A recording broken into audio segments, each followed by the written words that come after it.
Just print them. Chop chop? Yes ma'am. Decades and years ago, age about 16, I was working as printer's assistant in print shop. Shop had 2 offset presses. Photo plate maker. This was when phrase, camera-ready artwork, was in use. Equipment for glue binding paper pads and spiral binding booklets and manuals. Big paper cutter. Drill press to drill stacks of paper for 3-ring binders. Auto folder, etc. Shop, down at car park level, was affiliated with community newspaper with offices upstairs in same building. But we did not print newspapers. That was done at proper newsprinting facility elsewhere. Print shop was to bring additional revenue for newspaper operation. And crucial to story 2. Cater for busywork arts and crafts hobby businesses of wives and mistresses and sisters and daughters of newspaper men, whose busywork is mostly about drinking. Newspaper men were mostly unpleasant. Wives and mistresses and sisters and daughters were mostly more so, making pathetic pretense of living lifestyles of rich and famous as though associated with Times of London or Le Monde or New York Times or other real newspaper. Instead of nothing little village gazette. One such today would be described as perfect. Karen came into print shop one day with artwork for print job. Her makework hobby was making and selling frilly little soup-making mixes in crinkly cellophane bags, tied up with lacy ribbons. She had new kind of soup mix for stracciatella, Italian wedding soup, little star-shaped bits of pasta, herbs and seasonings, etc. This woman was screechy and insistent and abrasive. This is rush order. Suspend all other orders and do hers now, or she will have word with Village Gazette managing editor about us. So chop chop.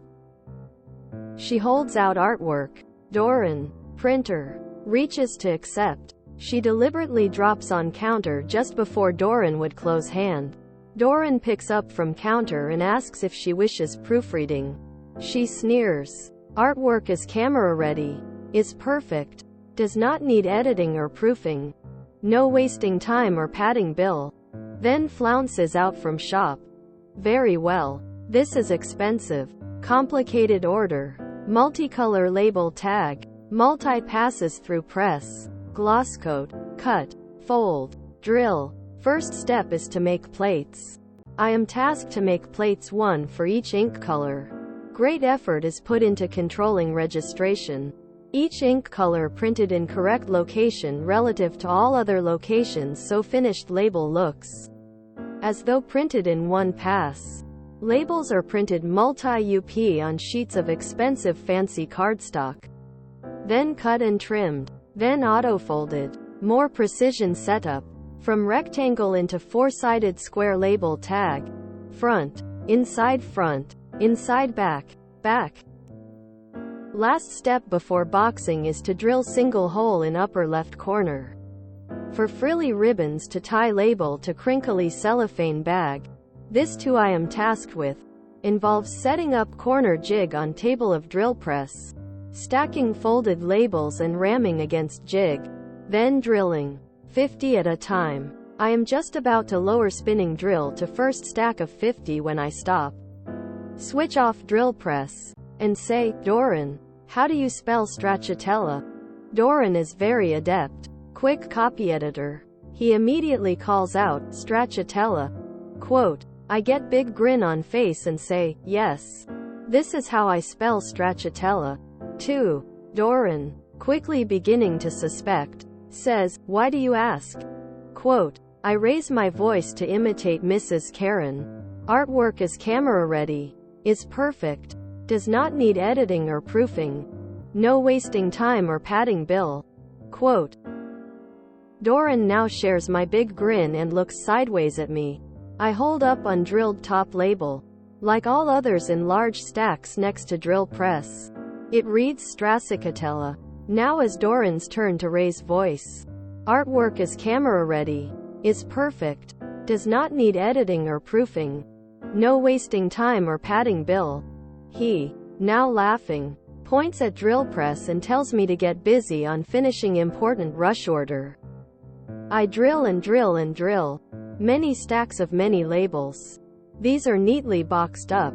And boxes neatly stacked on front counter. Doran calls woman to advise order is ready for pickup.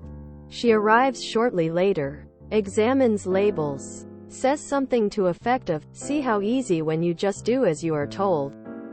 Pays. And leaves with labels. Proofreading would have been free. And fix could have been made. Also free. With few moments time even with literal cut and paste technology. But artwork is camera ready. Is perfect. Does not need editing or proofing. No wasting time or padding bill. See how easy when you just do as you are told. I used to work for Kinko's. And I coined the phrase, the customer gets exactly what they want whether they like it or not. So there was no fallout? I was hoping there would be.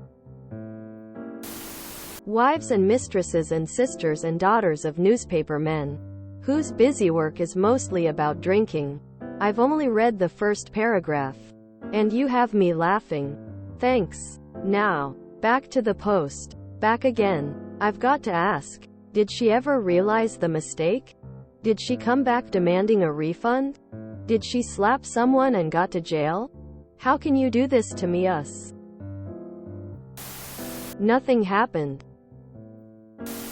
Sounds like Karen was an idiot who didn't know how to spell and wouldn't have noticed anyhow.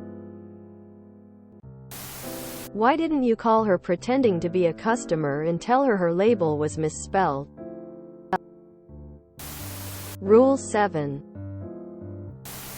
Borat wrote this.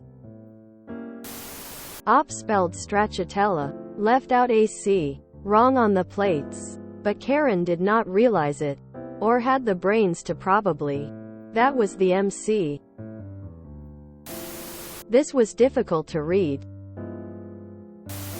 If you enjoyed this video, please check out our playlists full of similar content. Epic Eracast is like doom scrolling for your ears.